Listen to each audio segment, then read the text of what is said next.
Don't come to the wedding. It's a happy day after all. When I received that call from the bride, my mind went blank.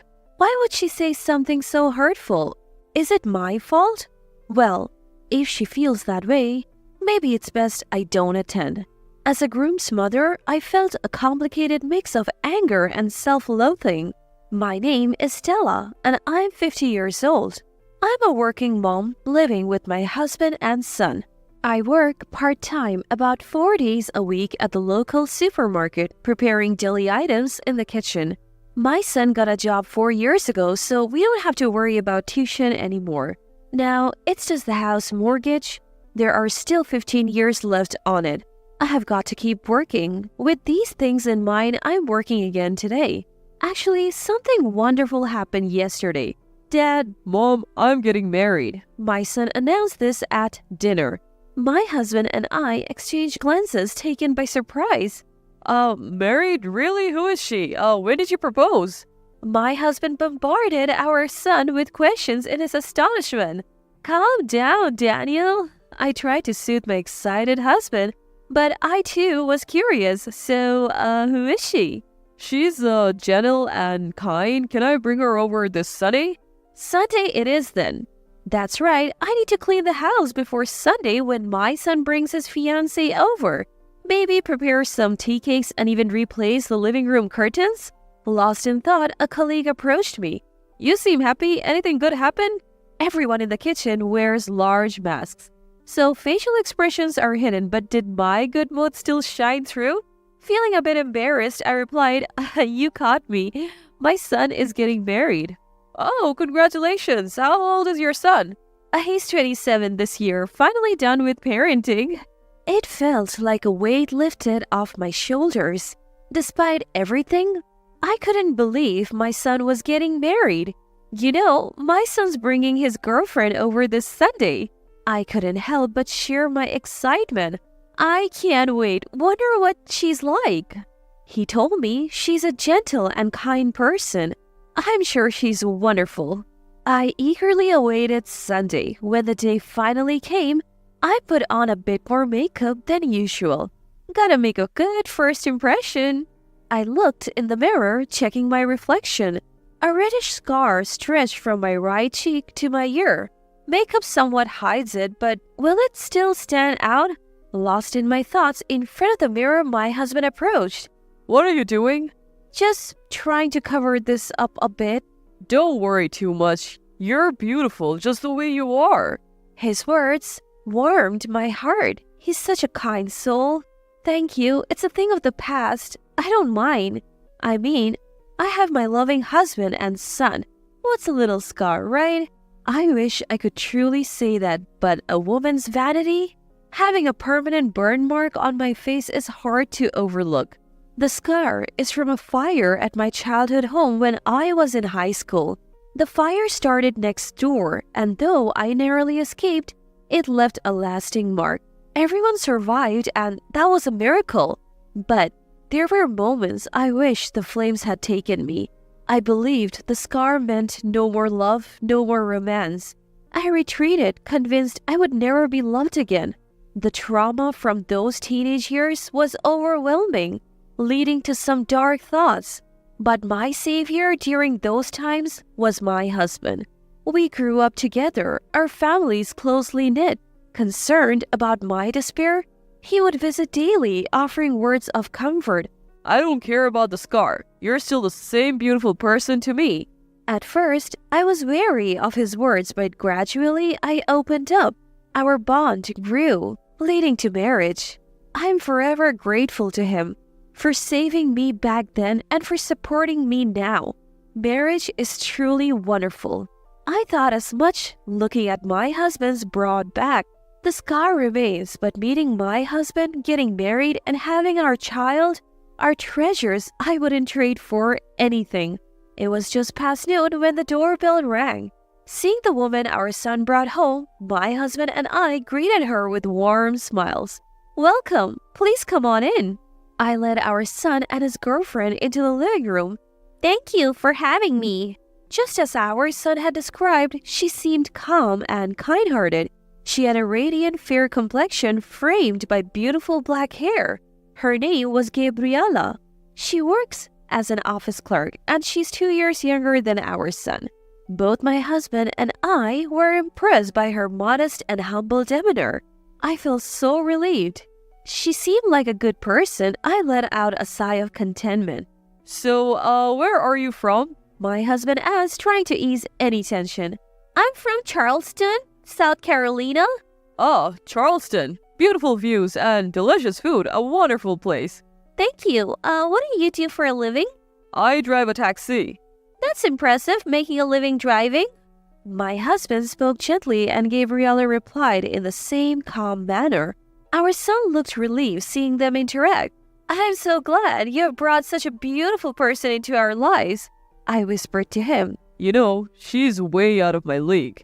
He replied, blushing. I looked forward to their future together. He might be a handful sometimes, but please take care of him, I said to Gabriela. But she just gave me a vague smile, not meeting my eyes. Maybe she was still nervous? I tried to engage her more in the conversation, but she only offered polite smiles to my efforts. Is your job demanding? It's okay. Do you have any hobbies? Not really. Our conversation didn't flow as I hoped. She seemed comfortable chatting with my husband. I wondered what the difference was. Was she wary of me as her future mother-in-law? I sat there feeling somewhat isolated during what was supposed to be a bonding family meeting. Yet I noticed she kept glancing at me. Is something wrong? No, nothing. I had a hunch. It must be about the scar from my burn. Should I explain it to her? But then again, sharing a sad story on such a happy occasion didn't feel right. As I pondered this, it became time to wrap up. The day ended without us having a meaningful conversation. I didn't think she was a bad person, but I felt we just weren't on the same wavelength. Even though I had only spent a few hours with her, I had that gut feeling. Still, I wanted to celebrate their marriage grandly. After all, what matters is that they love each other. Parents shouldn't interfere too much. That's what I decided. The two got their marriage license and decided to hold a wedding ceremony a year later. Since she was a child, the bride had always dreamed of a grand wedding and was adamant about sparing no expense. I had heard a few times from my son about how particular his bride-to-be was. I sometimes wished I had my own big wedding. I never did. Conscious of the burn scars, I felt a twinge of envy. I guess it's every girl's dream, but right now I'm happy. My son moved out and it's just me and my husband. It feels refreshing, like we're newlyweds again. From now on, if we can live modestly in our old age, that's enough for us. Hey.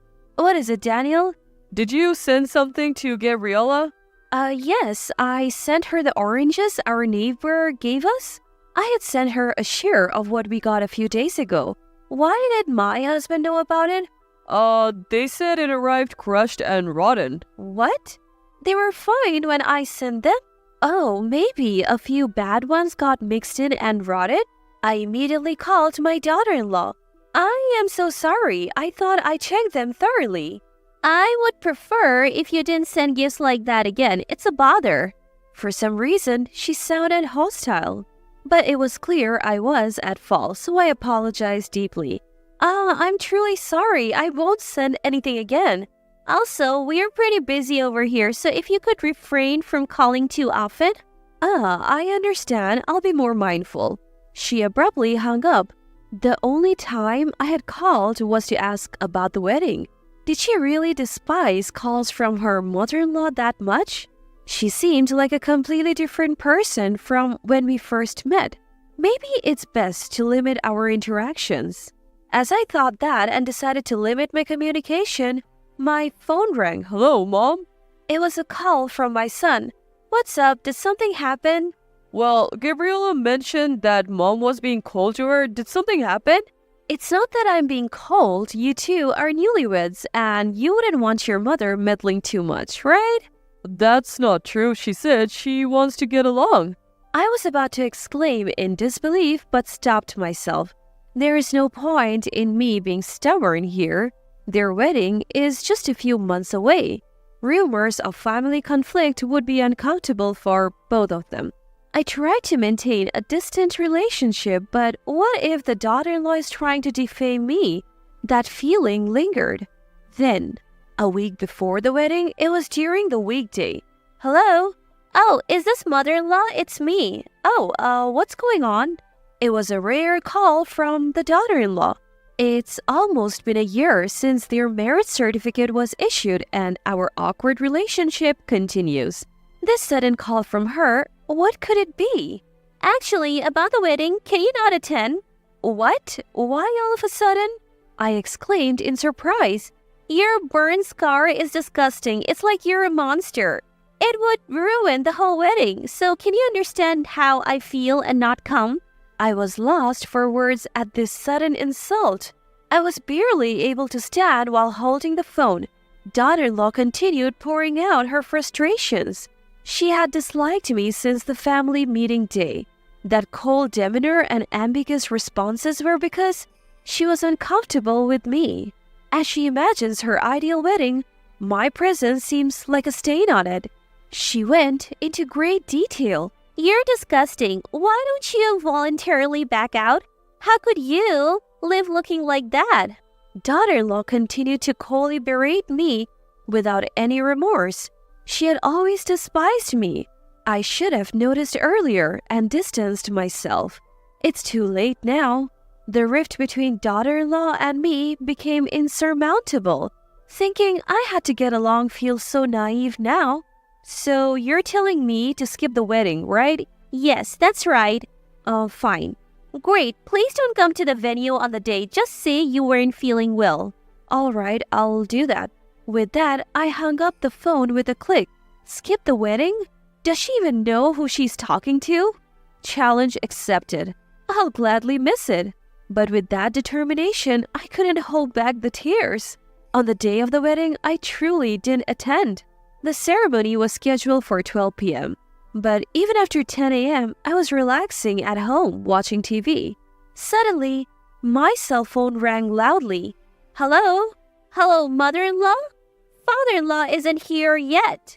Wasn't it just you who was supposed to miss? Well, Daniel is here at home, I said, glancing at my husband reading in the living room. Just a regular day off. What do you mean?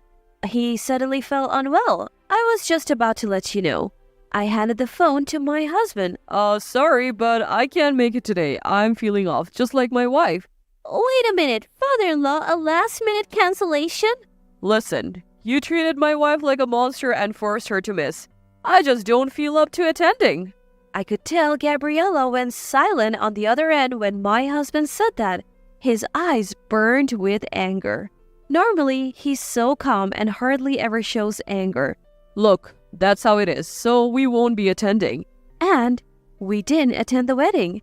Actually, when the daughter-in-law had called me about missing the wedding, my husband, who had just finished his night shift, had been listening in on speakerphone.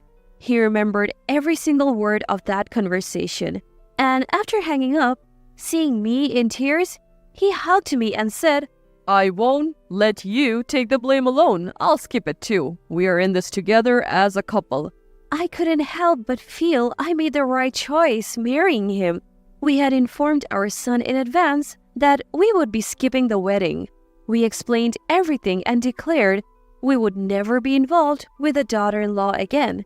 The husband told him, If you still want to be with Gabriella, do your best to protect her, but I cannot forgive Gabriella for insulting my wife. We don't need any further relationship with her. Our son was deeply shocked to learn about his wife's attitude and comments towards me. He probably never imagined that his own wife could be such a person. Even if they wanted to change the wedding date, it was impossible with only a week's notice. And then came the wedding day. Our relatives were puzzled when we didn't show up. When questioned, our son spilled everything. The wedding was called off and was turned into a casual dinner gathering. Right there, our son announced his intention to divorce. Gabriella's parents, at first outraged, scolded their daughter after hearing everything from the groom. They deeply apologized to our son and offered to cover all the wedding costs. Why? This was my day. I just wanted my dream wedding. Why did this happen? I just wanted a wonderful ceremony. No, I will have my wedding. I wanted to be envied by my friends. In her wedding dress, Gabriella sobbed and screamed while the relatives watched from a distance. Afterwards, the two formally divorced. Their marriage lasted just a little over a year. Upon hearing about the whole fiasco, friends and acquaintances distanced themselves from Gabriella, leaving her isolated. From time to time, she contacts our son. Nobody's on my side, not even my friends. You're the only one for me. But our son remains steadfast and seems to ignore her. The only thing I regret is that my son's wedding ended in such a sad way. Even if it was largely Gabriella's fault, I can't shake off the guilt of being part of the reason. It's okay, Mom. This happened because of my choices. I want a relationship like you and Dad's. I want to trust and support each other. I never expected our son to say that to me. Overwhelmed with emotion, I gently stroked his head. Life is long. Even in tough times, it's okay. There was always chances for happiness in the future.